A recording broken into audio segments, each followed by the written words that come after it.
بسم الله الرحمن الرحيم. ألف لام را. تلك آيات الكتاب المبين. إنا أنزلناه قرآنا عربيا لعلكم تعقلون.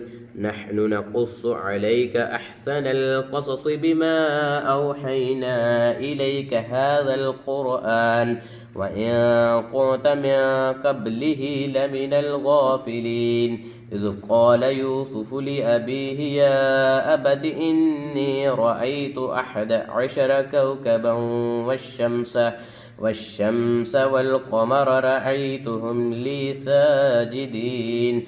قال يا بني لا تقصص رؤياك على